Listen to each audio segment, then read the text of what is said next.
નમસ્તે મિત્રો, તો કેમ છો? મજામાં? સ્વાગત છે તમારું મારી યુટ્યુબ ચેનલ વાચાર રેખામાં. તો વેકેશન દરમિયાન અમે હર્ષદ માતાજીના દર્શન કરવા માટે હર્ષદ ગયા હતા, પણ બહુ જ ગળદી હતી અને આરતીના સમયે પહોંચી ગયા.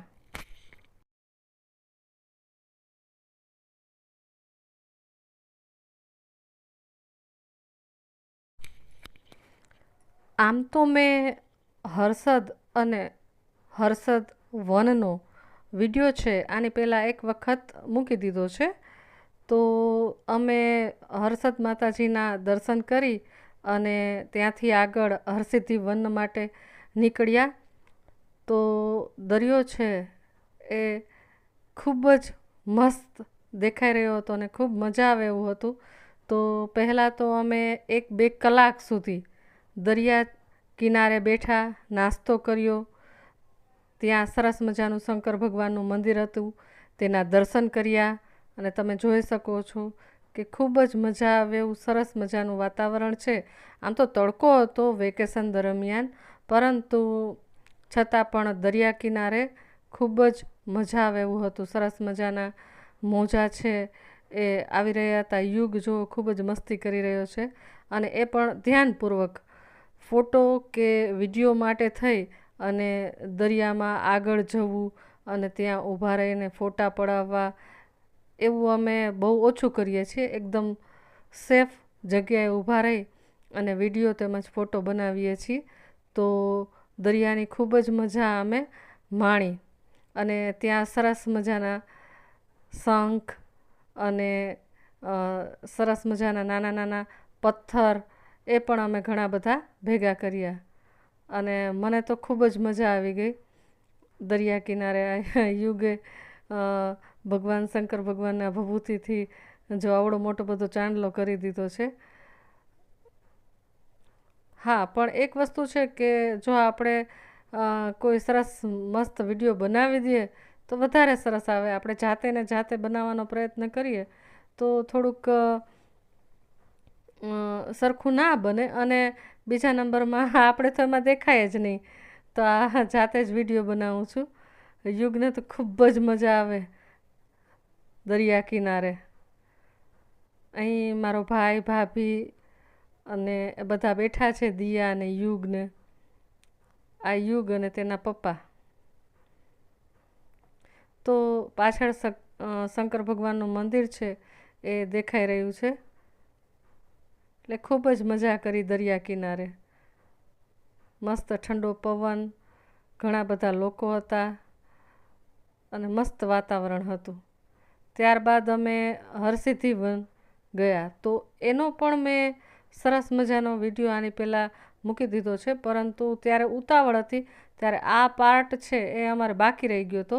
તો અત્યારે આજે બાળકો માટે સરસ મજાનો બગીચો છે નાનો એવો, એ અહીં બનાવેલો હતો અને ઘણા બધા બાળકો છે એ રમી રહ્યા હતા.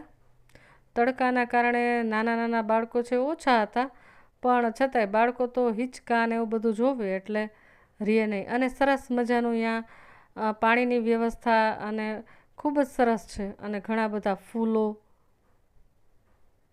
ઘણા બધા વૃક્ષો, એની માહિતી મેં આગળના વિડીયોમાં આપી દીધી છે. તો અત્યારે જેટલો લઈ શકાય એટલો નાનો એવો વિડીયો છે એ મેં બનાવ્યો છે. તો ગરમીનું પ્રમાણ વધારે હોવાથી બાળકો આ ફુવારાની ખૂબ મોજ કરી રહ્યા હતા અને આ બધું અમારે પહેલાંના વિડીયોમાં બાકી રહી ગયું હતું. તો આ વખતે અમે એ પણ ઈચ્છા પૂરી કરી. સરસ મજાના સેલ્ફી પોઈન્ટ પણ અહીંયા બનાવેલા છે. તો અમે અહીંયા થોડાક ફોટા લીધા અને ગરમી હોવાથી બાળકો છે એ તો ફુવારાની આજુબાજુ જ આટા, અને યુગ પણ ફુવારાની આજુબાજુ જ આટા મારીને ભીંજાઈને મોજ કરતા હતા. તો સરસ, એકદમ સરસ વાતાવરણ છે આ વનમાં તમે જોઈ શકો છો. તો એક વખત જરૂરથી મુલાકાત લેજો. અને સરસ મજાના કેક્ટસ છે અને ખાસ કરીને એના આ જે કુંડા છે મને બહુ ગમી ગયા, એટલે એનો મેં વિડીયો લઈ લીધો અને આ પાર્ટ પણ અમે તમને પહેલાંના વિડીયોમાં છે બતાવી નહોતા શક્યા. સરસ મજાની ડોલ્ફિન નાનો એવો પાર્ટ એવો હતો કે તેમાં વિવિધ પ્રાણીઓ છે એના સ્ટેચ્યુ મૂકેલા હતા અને બાજુમાં એના વિશે છે એ બધું લખેલું હતું. તો એ પણ મેં જલ્દી ગરમીનું પ્રમાણ વધારે હોવાથી ફટાફટ છે એ વિડીયો છે બનાવ્યો.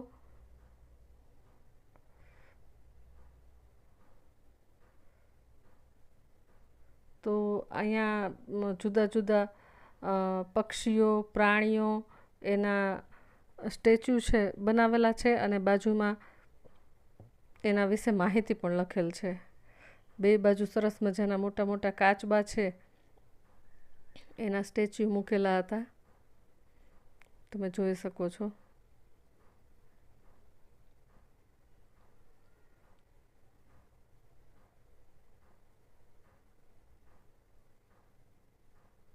તો વન છે એ ખૂબ જ મોટું છે. હજી તો આ બીજી વખત અમે ગયા તો પણ ઘણું બધું છે એ જોવાનું રહી ગયું છે.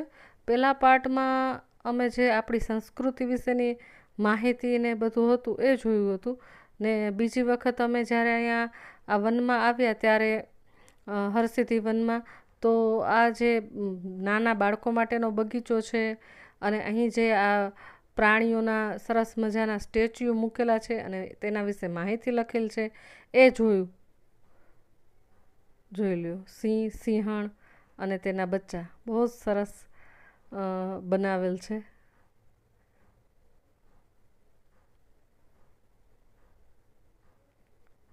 તો હરસિદ્ધિ વન છે એ માતાજીના મંદિરથી થોડું જ દૂર છે, ચાલતા પણ જઈ શકાય એમ છે.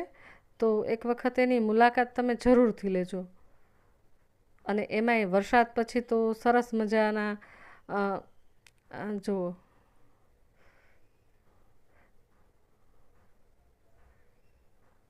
તો વરસાદ પછી તો તમે ત્યાં હરસિદ્ધિ વનની મુલાકાત લો તો ગ્રીનરી તમને ખૂબ જ મોટા પ્રમાણમાં જોવા મળશે. દીપડો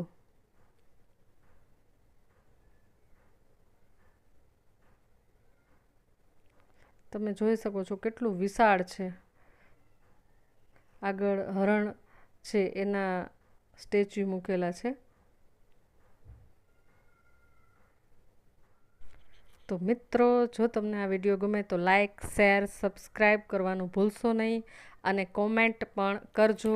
કોમેન્ટમાં લખજો જય માતાજી, જય હરસિદ્ધિમાં, જય દ્વારકાધીશ.